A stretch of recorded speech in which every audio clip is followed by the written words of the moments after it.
Yeah, I'm gonna do a live tonight. It's been a long time since I did a live stream, so you already know. I know I got some followers out there, and I got some trolls out there. Um,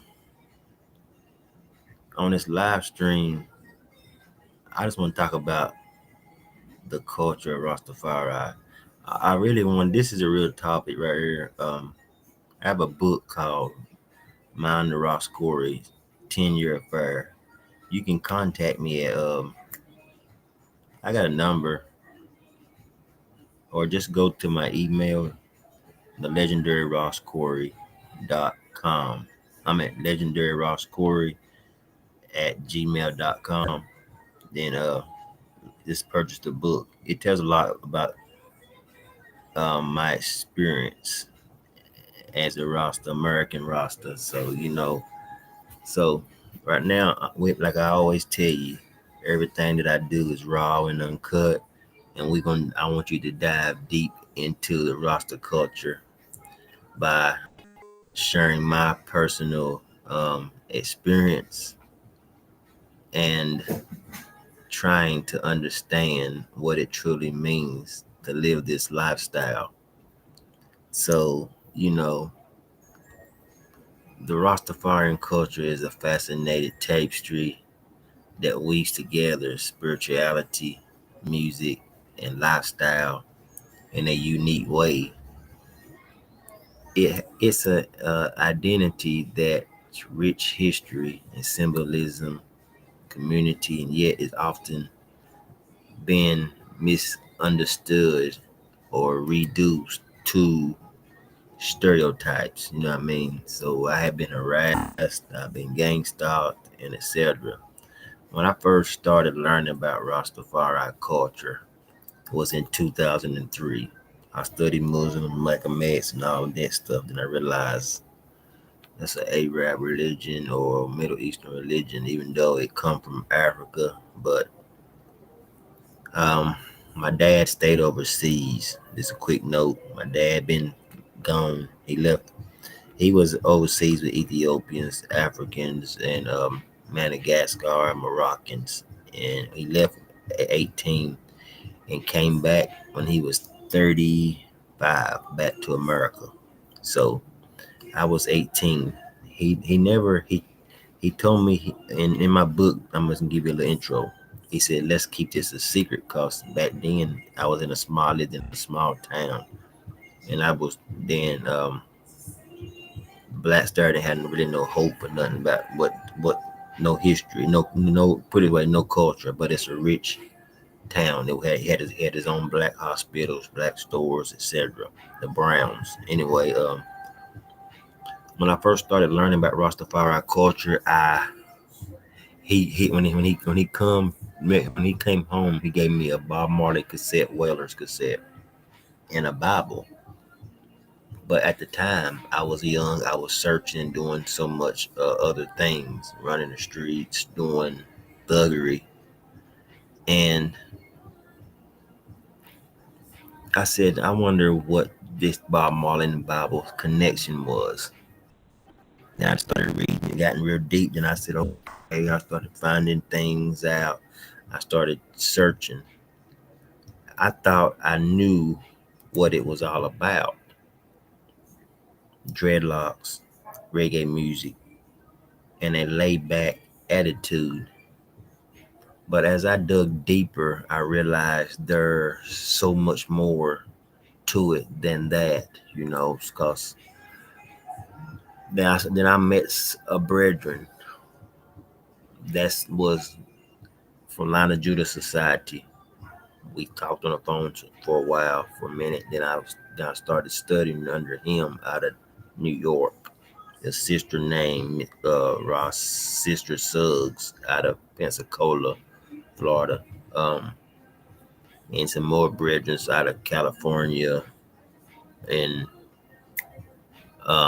Alabama. It was really, we had a big group. It's a big group, Line of Judah Society out of New York, Brooklyn, New York, Hazley Street. It was the teachers of Haile Selassie. It was different than just when I went to Jamaica. I learned what Rasta was. even though we got different rosters. We got the 12 tribes, the Ethiopian Orthodox, you got the Nabengi, the Bobo Shanti. You understand where I'm coming from. Um, so at the time, I realized it was so much more than that. Number one, Rastafari is a spiritual movement that is deeply rooted in an African disparate identity. See what I'm saying?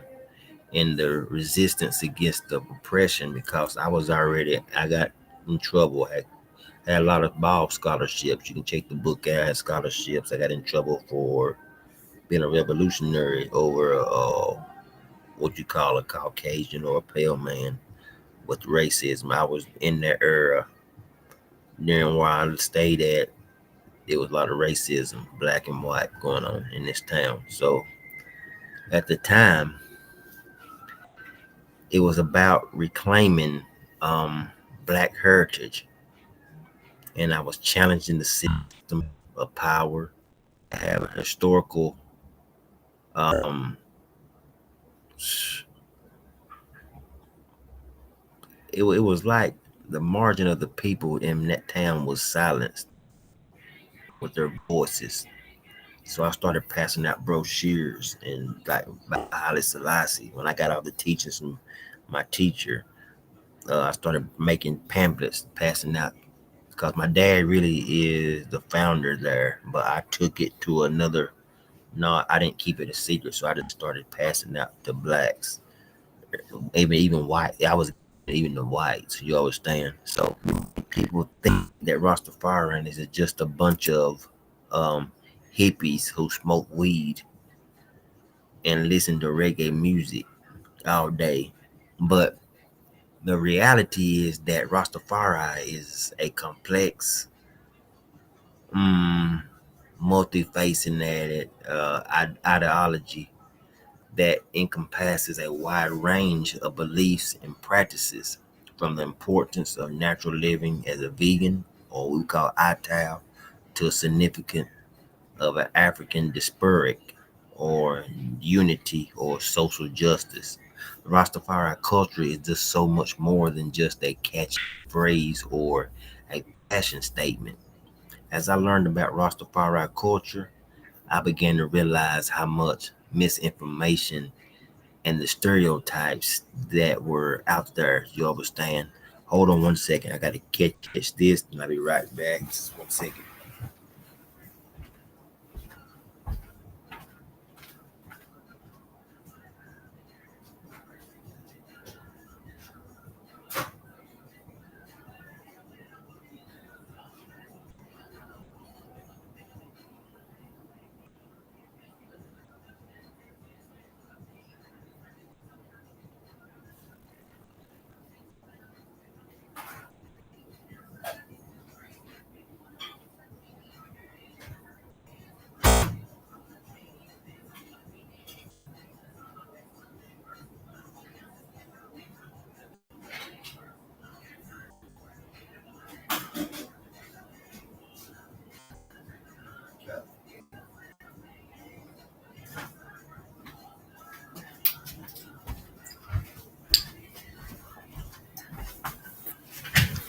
Sorry about that. Let's get back to it. So at the time, um, it was like I was saying, it's about the stereotypes that was out there, and I met people who thought that all Rastafarians were Rastas. You get what I'm saying? See, I met people who thought that. I want you to take this. What I'm saying. I met people who thought all Rastafarians were Rastas, that they were all Jamaicans. I'm American. I lived in Jamaica for a few months, and I've been like multiple times. Or that they were all about smoking weed. I know Rastas that don't even smoke weed. I know Rastas that don't even got dreadlocks. Older elders. You know what I mean? And people got the misconception that Rastas smoking weed and being lazy. But the more I learned And the more I realized that these stereotypes were not only inaccurate, but also harmful.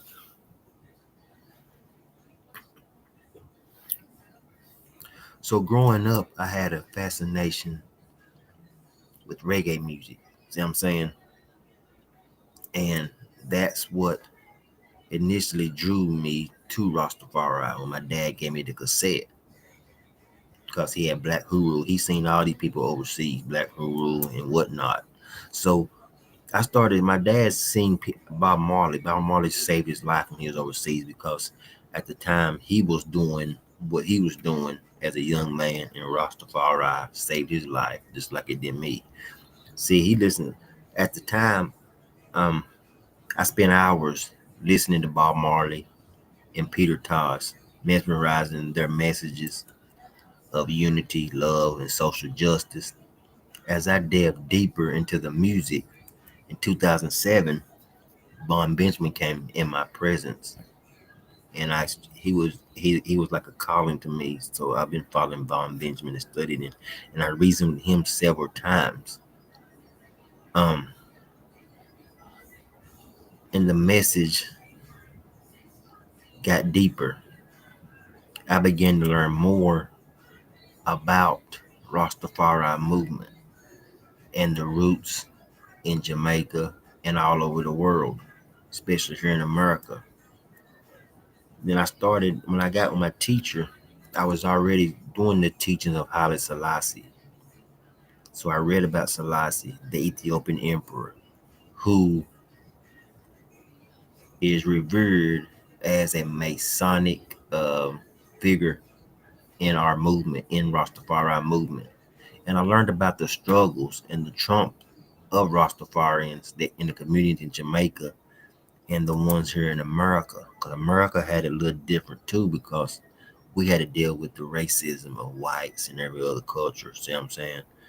And the most memorable experience with Rastafari culture was when I attended a traditional Rastafari gathering in Jamaica, within Westmoreland, in the parish up towards Zimbali.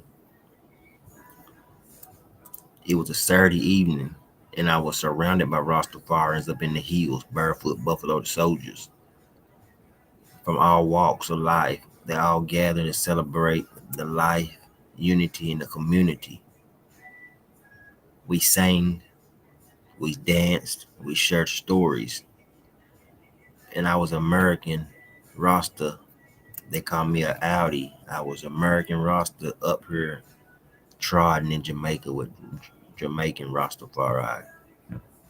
Um, we feasted on delicious Ital food, vegan food.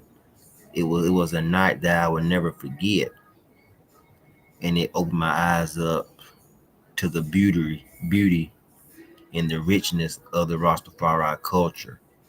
As I reflected on my experiences with Rastafari culture, I'm reminded of a pivotal moment that took some essence of this way of life. It was a conversation I had with Ross Fudd the days before I was coming back to home to America. The elder who dedicated his life to spreading the unity and love.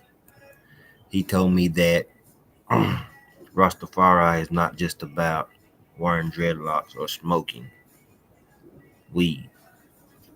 It's about living a life of purpose, of resisting oppression and spreading love and unity wherever you go. You always have to show love. You always got to bless the place. In that moment, I realized that Rastafari culture is not just a lifestyle. It's a call to action, a reminder to live a life with purpose and meaning.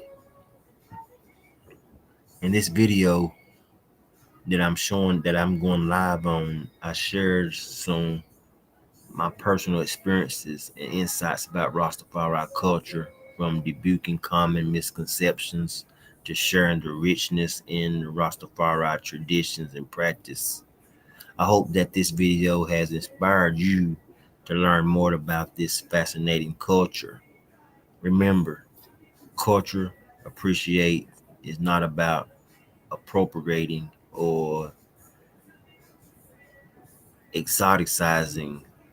It's about respect and learning and growing from other cultures. So this is a quick live. Thank you for watching, and I love to hear your thoughts in the comments below. If you're interested in learning more about cultural explorations, be sure to check out my other videos on this subject. Shalom in the home, Rastafari, every day, every night.